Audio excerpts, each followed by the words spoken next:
Hello students, welcome to commerce मेरी जान। Student, commerce की एक नई वैकेंसी आई है। उसी वैकेंसी के बारे में इस वीडियो में हम बात करेंगे। इस वैकेंसी से रिलेटेड सभी डिटेल इसी वीडियो में हम देखने वाले हैं। इसके रिगार्डिंग छोटे छोटे कई सारे वीडियोस नहीं बनने वाले हैं, तो इस वीडियो को पूरा और ध्यान से आप देखिएगा। तो देखिए, नई वैकेंसी आई है। कहाँ पर आई है? UIICL में, United India insurance company limited के अंदर वैकेंसी आई है। और वैकेंसी हायर लेवल पोस्ट की है, छोटी वैकेंसी नहीं है। AO की पोस्ट है, एडमिनिस्ट्रेटिव ऑफिसर की पोस्ट है। और AO की भी पोस्ट कौन सी कैटेगरी के अंदर है? फाइनेंस एंड इन्वेस्टमेंट के अंदर है। और इसकी सैलरी है लगभग 80,000 पर मंथ। सभी चीज़ें मिलाकर, HRA, डियरनेस अलाउंस वगैरह सब मिलाकर, ये मेट्रो सिटी के लिए है। और नॉन मेट्रो सिटी है तो लगभग 4-5 हज़ार रुपये कम हो जाएंगे। तो लगभग 85,000 सैलरी है। बहुत ही बढ़िया वैकेंसी है। इसके बारे में बिल्कुल डिटेल में हम नोटिफिकेशन देखने वाले हैं। उससे पहले एक दो मेरी आप लोगों के लिए एडवाइस है। यदि आप सिलेक्शन लेना चाहते हैं तो सबसे पहली बात, कॉमर्स की सभी वैकेंसी के फॉर्म फिल करें। कुछ स्टूडेंट को लगता है कि वैकेंसी बहुत कम आती है, ऐसा नहीं है। एक साल में 10-15 कॉमर्स की वैकेंसी आती है। कम से कम 10 वैकेंसी की हमारी गारंटी है। 3 साल में 30 से भी ज़्यादा आप एग्जाम दे सकते हैं। दूसरी हमारी एडवाइस है कि कंटिन्यू आप प्रिपरेशन करें, वैकेंसी का वेट ना करें, क्योंकि आजकल प्रिपरेशन के लिए ज़्यादा समय नहीं देते हैं। तो कंटिन्यूसली आपको प्रिपरेशन करना पड़ेगा। और तीसरी बात है कि प्रिपरेशन बिल्कुल डिटेल में करें। पास्ट ट्रेंड को ना देखें कि पहले पेपर इजी आया था तो इस बार भी इजी आएगा। बिल्कुल डिटेल में आपको पढ़ना पड़ेगा। और एक छोटा सा और आपको एक्स्ट्रा पॉइंट बताता हूँ। बहुत सारे स्टूडेंट हैं जो ये कहते हैं कि हमें पता ही नहीं चलता है नई वैकेंसी आ गई क्या। तो एक तो हम नई वैकेंसीज के बारे में बता देते हैं। तो आप हमारे यूट्यूब चैनल को फॉलो कर सकते हैं, या फिर टेलीग्राम पर कॉमर्स मेरी जान सर्च कर सकते हैं। वहाँ पर हम बता देते हैं, ऐप में भी बता देते हैं। दूसरी बात, दो वेबसाइट है। एक है सरकारी दिशा नाम से, और एक है सरकारी रिजल्ट। ये स्पॉन्सर नहीं है, आप लोगों की हेल्प के लिए बता रहे हैं। तो ये दो वेबसाइट है, इनको आप 24 घंटे में एक बार सर्च कर लें, या 2-3 दिन में एक बार देख ले। कोई भी नई वैकेंसी आएगी आपको पता चल जाएगा। तो हम देखते हैं। तो ये है हमारी company, United India insurance company limited.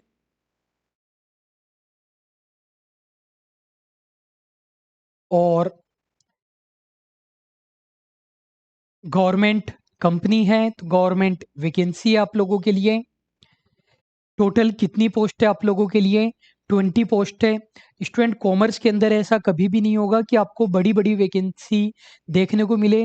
बड़ी वैकेंसी तो आप ये मानो 3-4 साल में एक वैकेंसी आती है, उसमें भी 200, 250, 300 पोस्ट देखने को मिल सकती है। वरना वैकेंसी इतनी ही आएगी, 20, 10, 5, 40। वो फॉर्म्स आपको भरने पड़ेंगे। और जैसा कि मैंने आपको बताया, पोस्ट कौन सी है हमारी? एडमिनिस्ट्रेटिव ऑफिसर की है, फाइनेंस एंड इन्वेस्टमेंट में। टोटल 20 पोस्ट है। जो भी खास खास बातें होंगी वो हम करेंगे। अननेसेसरी PhD नहीं करेंगे। नोटिफिकेशन पर फॉर्म भरने से पहले एक बार रीडिंग जरूर लगाएं। जो भी एलिजिबिलिटी डेट वगैरह जो भी चीज़ें हैं वो आपको कब देखना है? 30 सितंबर 2024 को देखना है। इस तारीख को आप एलिजिबल होने चाहिए, या इससे पहले एलिजिबल होने चाहिए। फिर ये हमारी पोस्ट है फाइनेंस एंड इन्वेस्टमेंट के अंदर, एडमिनिस्ट्रेटिव ऑफिसर, जिसकी 20 वैकेंसी है। कौन फिल कर सकता है? जो CA है या CMA है वो फिल कर सकता है। कंपनी सेक्रेटरी नहीं है यहाँ पर। और CA और CMA बिल्कुल कंप्लीट होना चाहिए। आपके पास सर्टिफिकेट ऑफ मेंबरशिप होना चाहिए। कोई दिक्कत नहीं है, CA और CMA नहीं किया तो बीकॉम यदि आपने किया है तो बीकॉम में ओवरऑल 60% आपके होने चाहिए। SC ST के लिए 55% से काम चल जाएगा। यहाँ पर रेगुलर और प्राइवेट नहीं लिखा तो दोनों चल जाएंगे। और यदि बीकॉम में परसेंटेज कुछ कम रह गए थे तो MCOM होने चाहिए। MCOM में कोई परसेंटेज नहीं देखने हैं। ठीक है। फिर जो भी क्वालिफिकेशन है वो ऑन और बिफोर 30 सितंबर 2024 को देखना है। कंप्यूटर की बेसिक नॉलेज आपको होनी चाहिए। इसके रिगार्डिंग मैं आपको सिलेबस बताते वक्त कुछ बताऊंगा। मिनिमम एज आपकी 21 ईयर्स होनी चाहिए। हो सकता है आपने 21 ईयर से पहले ही बीकॉम एमकॉम सीए कर लिया हो, आप हैवी ड्राइवर हो, तो भी आप इसके लिए एलिजिबल नहीं होंगे। मैक्सिमम एज 30 ईयर्स, लेकिन हमेशा की तरह एज रिलैक्सेशन दे रखा है एससी एसटी के लिए, ओबीसी के लिए। तो ये सब एक बार आप देख लेना। अगली हम बात करें, फॉरम स्टार्ट हो चुके हैं 15 अक्टूबर 2024 से, यानी आज से, और 5 नवंबर तक फॉरम भरे जाएंगे। बच्चे ये बहुत ज़्यादा मिस्टेक करते हैं कि लास्ट डेट को जागते हैं फॉरम भरने के लिए। आप 2-3 दिन में डिसाइड कर लीजिए, अगर भरना है तो भर दीजिए, वरना छोड़ दीजिए। सेंट्रल वैकेंसी की खास बात यह है कि पूरी सैलरी आपको पहले महीने से ही मिलेगी, आधी सैलरी नहीं मिलती है स्टेट के जैसे। सिलेक्शन प्रोसीजर में क्या होगा, तो यहाँ पर मैं अगर आपको अच्छे से बताऊं, तो एक तो ऑब्जेक्टिव पेपर होगा जो कि ऑनलाइन होगा, फिर एक रिटन भी होगा, रिटन मतलब डिस्क्रिप्टिव या सब्जेक्टिव, वो भी ऑनलाइन ही होगा, और फिर इंटरव्यू होगा। 3 चीजें होगी। ऑब्जेक्टिव होगा यानी एमसीक्यू पैटर्न वाला, रिटन वाला होगा, वो डिस्क्रिप्टिव होगा, फिर इंटरव्यू होगा। जो ऑब्जेक्टिव और रिटन वाले हैं वो एक ही साथ हो जाएंगे। रिटन वाले में जो भी लिखना पड़ेगा वो आपको ऑनलाइन ही लिखना पड़ेगा टाइप करके कंप्यूटर में। इनके बारे में अच्छे से मैं आपको आगे बताऊंगा। तो सबसे पहले जो एमसीक्यू पेपर होने वाला है ऑब्जेक्टिव, उसकी अगर हम बात करें तो 1 नंबर का एक क्वेश्चन है, 25 क्वेश्चन रीजनिंग के, 40 क्वेश्चन इंग्लिश के, 25 क्वेश्चन मैथ के, 20 क्वेश्चन जनरल अवेयरनेस के। तो और यहाँ पर साफ साफ लिखा है जनरल अवेयरनेस फिनेंशियल सेक्टर से रिलेटेड होनी चाहिए। कहने का मतलब आपको क्या करना है, करंट अफेयर्स करनी है। कितने टाइम की, 6 महीने की करनी है। 80-90% क्वेश्चन उसी से आएंगे, और 10-20% क्वेश्चन 1 ईयर के भी आ सकते हैं। फाइनेंस से रिलेटेड मतलब जो भी बैंक वगैरह के सीईओ वगैरह, चेयरमैन वगैरह अपॉइंट हो रहे हैं, जो भी फाइनेंस से रिलेटेड कोई भी न्यूज हो, जीएसटी से रिलेटेड, इनकम टैक्स से रिलेटेड कोई भी करंट न्यूज आ रही है फाइनेंस से रिलेटेड, वो सब चीजें। कंप्यूटर है 30 नंबर का, और आपके सब्जेक्ट से रिलेटेड क्वेश्चन पूछे जाएंगे 60। 200 में से आपके सब्जेक्ट का पोर्शन केवल 60 ही है, 30% बाकी जनरल है। अब कुछ स्टूडेंट कहेंगे कि सर हमें तो ये सब्जेक्ट आते ही नहीं है, हम तो नहीं भरेंगे। देखो, एलिजिबल कौन है, एग्जाम कौन देने वाला है, सीए देंगे या तो, या बीकॉम वाले देंगे, या एमकॉम वाले देंगे। तो सभी के ये सब्जेक्ट्स है ना वीक है, सभी का स्ट्रॉन्ग केवल कॉमर्स पोर्शन ही है।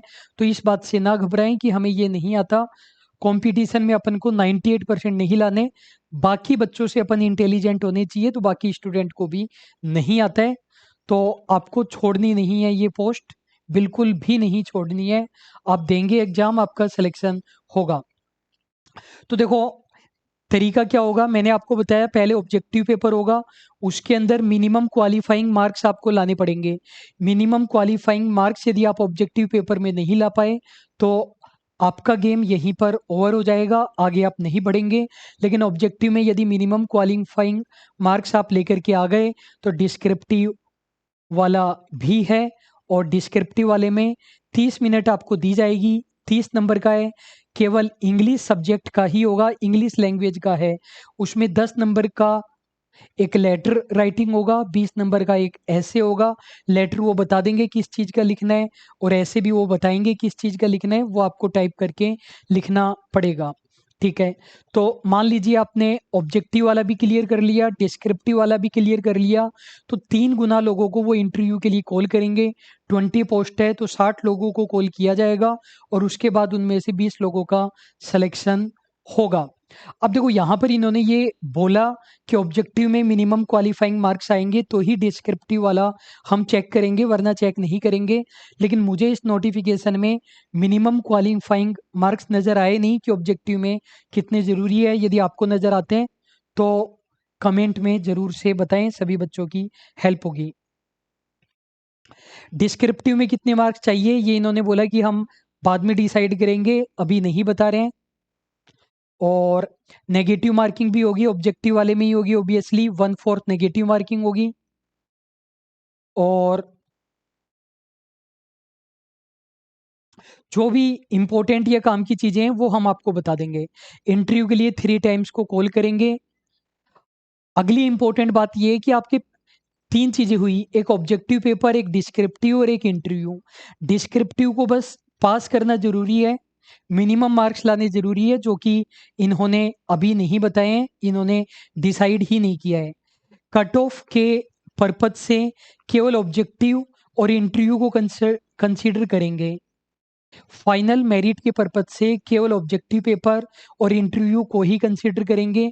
75% वेटेज ऑब्जेक्टिव पेपर को, 25% वेटेज इंटरव्यू को दिया जाएगा। 1 साल का प्रोबेशन रहेगा। प्रोबेशन का मतलब ये होता है कि आपको वो सिखा रहे हैं, आपको एक तरीके से ट्रेनिंग दे रहे हैं। उसके बाद एक छोटा सा पेपर भी होगा, वो भी आपको पास करना पड़ेगा, तब जा कर के आप परमानेंट बनेंगे। लेकिन ये जो छोटे-छोटे पॉइंट होते हैं ना, ये मतलब बिल्कुल फॉर्मेलिटी के लिए होते हैं। ऐसा नहीं होता है कि भई कोई प्रोबेशन में गया, वो पेपर क्लियर नहीं हुआ, फिर वो बेरोज़गार हो गया, ऐसा बिल्कुल भी नहीं होता है। तो ये जो हर्डल्स होते हैं ना छोटे-छोटे, इनको देख कर के स्टूडेंट घबरा जाता है कि पहले ऑब्जेक्टिव पेपर होगा, फिर डिस्क्रिप्टिव होगा, फिर इंटरव्यू होगा, फिर प्रोबेशन में भी एक पेपर होगा, मेरा तो क्लियर नहीं होगा। ये केवल फॉर्मेलिटी होती है, ये प्रोबेशन वाले पेपर वगैरह। फिर अगली बात, एक ये गारंटी बॉन्ड भराते हैं, सभी में होता है। उसमें ये भरवाते हैं कि मैं कम से कम 5 साल इस कंपनी में जॉब करूँगा, 5 साल पहले छोड़ कर के नहीं जाऊँगा। लेकिन इसका मतलब ये नहीं होता कि 5 साल पहले आप छोड़ कर के नहीं जा सकते। 5 साल पहले यदि आप छोड़ कर के जाना चाहते हो, तो आपको 1 साल की सैलरी या फिर एक्चुअल रिसीव्ड सैलरी दोनों में से जो भी कम हो, वो आपको रिटर्न करना पड़ेगा। जैसे मान लो कि जॉब लगने के 4 महीने बाद आप छोड़ कर के जाना चाहते हैं क्योंकि आपकी कहीं और अच्छी जॉब लग गई, तो बस 4 महीने की सैलरी वापस कीजिए और ये आपको कुछ भी नहीं कहेंगे कि आपने बॉन्ड भरा था, छोड़ कर के मत जाओ।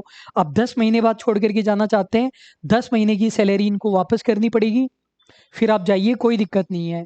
आपने 1.5 साल जॉब कर ली, तो बस 1 साल की सैलरी आपको वापस देनी पड़ेगी और कुछ भी आपको नहीं देना। मतलब 1 साल मैक्सिमम की सैलरी आपको रिटर्न करनी पड़ेगी। ये जो सैलरी आपको वापस करनी पड़ेगी, इसके अलावा 35,000 रुपए और अलग से देने पड़ेंगे आपको अपनी जेब से इनको। किस बात के? ये कह रहे हैं कि हम आपको ट्रेनिंग देंगे, आपको स्किल सिखाएँगे, आपको काबिल बनाएँगे, उस पर एक बंदे पर 35,000 रुपए खर्च करेंगे और हमने आपको सिखा भी दिया, फिर आप जॉब छोड़ कर के जा रहे हो, हमारा झूठा खर्चा करा दिया, तो ये 35,000 रुपए आपको हमें देने पड़ेंगे। अगर आप 1 साल बाद में छोड़ते हैं,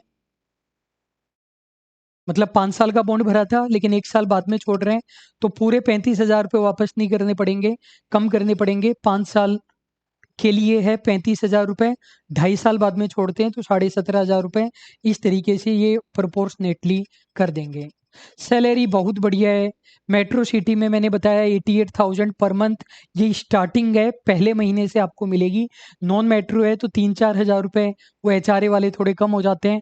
85 आप मान सकते हो, 84 आप मान सकते हो, और ये तो केवल स्टार्टिंग है, टॉप पोस्ट है।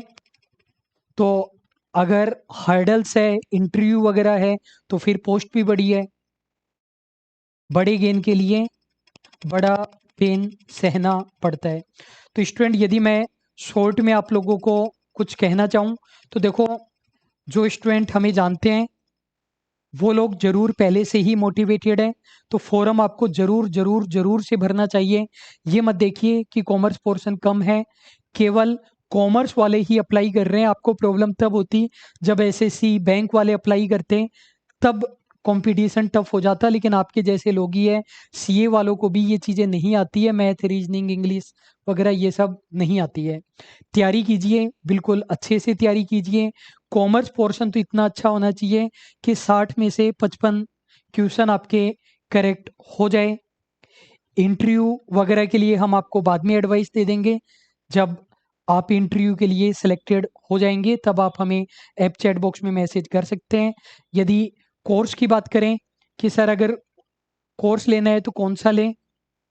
तो आप चाहें तो हमारे कॉमर्स मेरी जान ऐप से एफसीआई का कोर्स भी ले सकते हैं, या एनएफएल वाला ले सकते हैं, या कॉमर्स प्रेप ऐप से आप जेवीवीएनएल वाला कोर्स ले सकते हैं। पहले से है तो अच्छी बात है। इन्होंने कॉमर्स पोर्शन के सब्जेक्ट नहीं बताए, तो हम मान करके चल रहे हैं कि इसके अंदर फिनेंशियल अकाउंटिंग आएगी, कॉरपोरेट अकाउंटिंग आएगी, मैनेजमेंट अकाउंटिंग या एफएम आप कह सकते हो, कॉस्टिंग पूछ सकता है, कंपनी लॉ पूछ सकता है, इनकम टैक्स, जीएसटी, ये सब्जेक्ट आप लोगों से पूछे जा सकते हैं। एनएफएल वाले कोर्स में हमने लॉ भी इंक्लूड कर रखा है, जिसमें negotiable contract, sale of goods ये भी कर रखे हैं। तो थोड़ा ज़्यादा कंटेंट चाहिए तो मेरे सबसे ज़्यादा कंटेंट एनएफएल वाले में है, उससे कम जेवीवीएनएल वाले में, और उससे भी कम एफसीआई वाले में। उस अकॉर्डिंग आप कोर्स ज्वाइन कर सकते हैं। और सब्जेक्ट वगैरह इन्होंने बताए नहीं है, कुछ क्वेश्चन बाहर से भी आ सकते हैं, लेकिन आप इतना कीजिए। और कोर्स के अंदर हमने मैथ रीजनिंग भी इंक्लूड कर रखी है। तो स्टूडेंट उम्मीद करते हैं और हम यही चाहते हैं कि आपका सिलेक्शन हो, किसी बड़ी पोस्ट पर सिलेक्शन हो, और हर एग्जाम में हाईएस्ट सिलेक्शन है। आप देख सकते हैं ईच एंड एवरी एग्जाम में हाईएस्ट सिलेक्शन है। मेरे जेवीवीएनएल में 3rd रैंक थी, मेरे साथी अभिषेक ओझा सर के बीएसएनएल अकाउंट्स ऑफिसर में 2nd रैंक। बहुत ज़्यादा डिटेल में हम कराते हैं। 25,000 से ज़्यादा यूजर है, 20,000 से ज़्यादा सीएमजे ऐप पर, 5,000 से ज़्यादा कॉमर्स प्रेप ऐप पर, 4.5 की रेटिंग है। और मैं 2011-12 से पढ़ा रहा हूँ, अभिषेक सर 2013 से पढ़ा रहे हैं। ये मेरा प्रोफाइल है, ये अभिषेक सर का है। हर एग्जाम में हाईएस्ट सिलेक्शन का हमारा रिकॉर्ड है। सिलेक्शन दो चीज़ों पर डिपेंड करता है, एक आपके डेडिकेशन पर, दूसरा कोर्स की डेप्थ पर। पहला रोल आपका है कि आप कितने ज़्यादा डेडिकेटेड है। बच्चे फॉर्म ही नहीं भरना चाहते हैं, बच्चों ने पसंदीदा बनाई हुई होती है कि मेरे को राजस्थान में जॉब करनी है, उसमें भी टीचिंग की, उसमें भी कॉलेज लेक्चरर की। ऐसे फिल्टर लगाएंगे कभी भी सिलेक्शन नहीं होगा। 1 साल में कम से कम 10 एग्जाम देंगे कंटिन्यू तैयारी करके, तब सिलेक्शन होगा। तो स्टूडेंट अभी के लिए बस इतना ही। Thank you, thank you so much. दो और एक और लास्ट चीज, एक तो हमारा सीएमजे की यूट्यूब चैनल पर एक वीडियो है, how to get government job within 6 month, वो जरूर से देखिए। उसमें हमने टिप्स बता रखे हैं तैयारी कराने के और करने के।